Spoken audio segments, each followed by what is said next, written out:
President. We just had an energetic discussion already this morning about the budget that's before us. The amendment that I'm going to offer will help us have a better process to get to pro-growth tax reform to actually get this economy growing.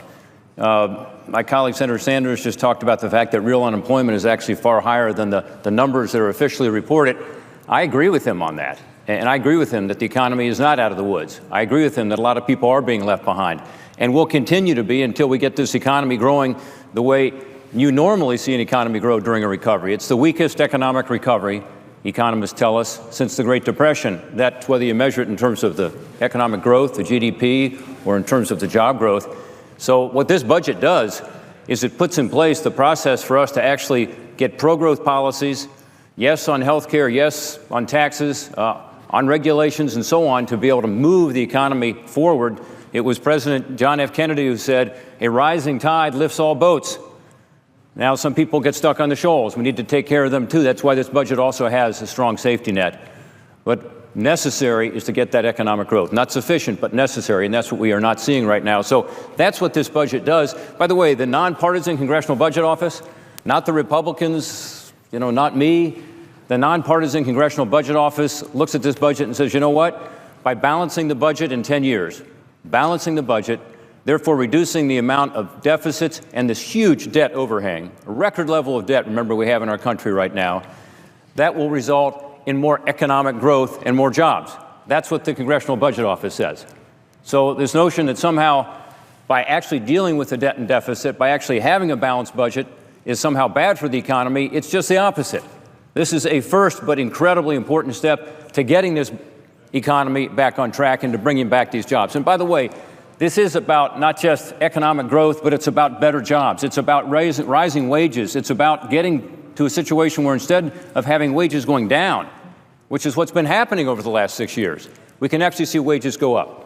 On average, wages have gone down about 8%. So for working families in Ohio and around this country, we've seen wages go down 8%. And by the way, half of that reduction in wages came during the so-called recovery. So something's not working. And part of what's not working is running these hundreds of billions of dollars of deficit every year, spending more than this place takes in every year, and building up these levels of debt that are unprecedented, over $18 trillion. We did vote on the president's budget yesterday, and it's the only alternative we've got out here to be able to compare what this side of the aisle wants to do and what the other side of the aisle wants to do. And in that budget that the president put out, there was an $8 trillion increase in the debt over the next 10 years. That's adding to the over $7 trillion of debt that has been added over the last 6 years under the Obama administration. That may be why not a lot of people voted for the budget that the president presented. In fact, only one person did. 1 out of 100. The reason is it adds so much more debt and so much more annual deficits that it actually puts that wet blanket over the economy, doesn't enable us to be able to see the economic growth that we want. So one element of growth, as the chairman of the Budget Committee talked about this morning, is tax reform. I think everybody acknowledges our tax code is antiquated. It's out of date. It's inefficient.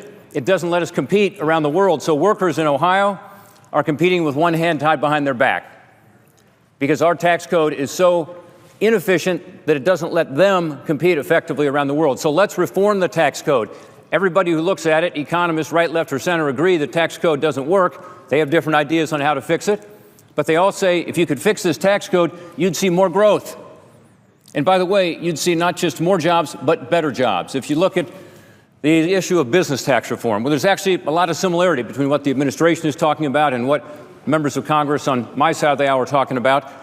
The economic analysis there is the number one impact of having the highest business tax rate in all the developed world is on wages and benefits. That the number one beneficiary will be workers because they're going to see their wages go up, they're going to see their benefits go up. These are the middle class jobs that we want to create in this country. So let's have this tax reform. Let's make sure it's pro-growth.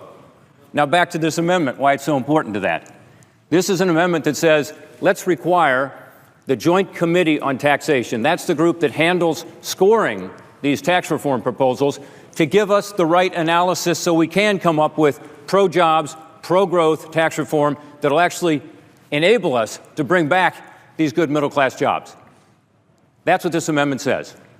It requires them to provide us what's called macroeconomic scoring. Right now, unbelievably, when you provide a tax reform proposal on the floor of the Senate, What you get back is just a static score that has no relationship to what the impact will be on the economy. It assumes there'll be a zero impact on the economy.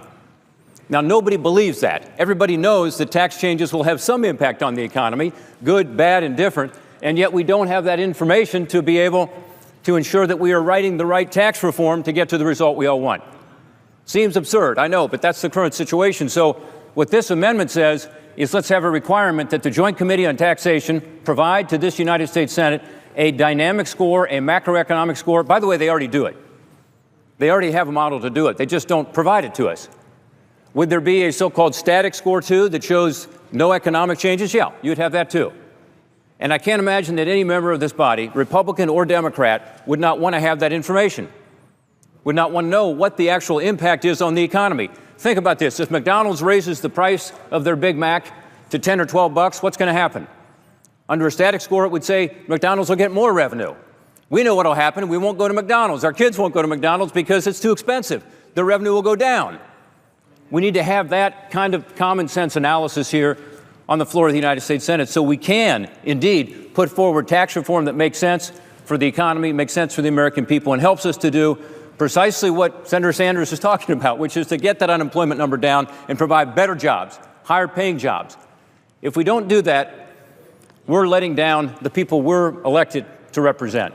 So, Mr. President, I hope that this amendment number 689 is supported by Democrats and Republicans alike as a common sense approach to this. Let's apply macroeconomic analysis to anything that's a tax reform proposal over $15 billion. That's the right level. The House has similar analysis in their legislation, so this is something that could actually end up being something the House and Senate can agree on. Let's ensure that we have the information we need to write the right kind of legislation to get this economy moving and to deal with both sides of the coin. One, spending restraint. We all know that has to happen. But two, growth. Get this economy moving. And if we do that, we'll see more growth revenues and be able to make this objective we've set out in this budget, which is actually, for the American people who can't understand why we can't do it, balance this budget. They have to balance the budgets. We have to in our families. We have to in our businesses. We have to in our states. We have to do it here in the United States Congress as well. With that, Mr. President, I yield back my time.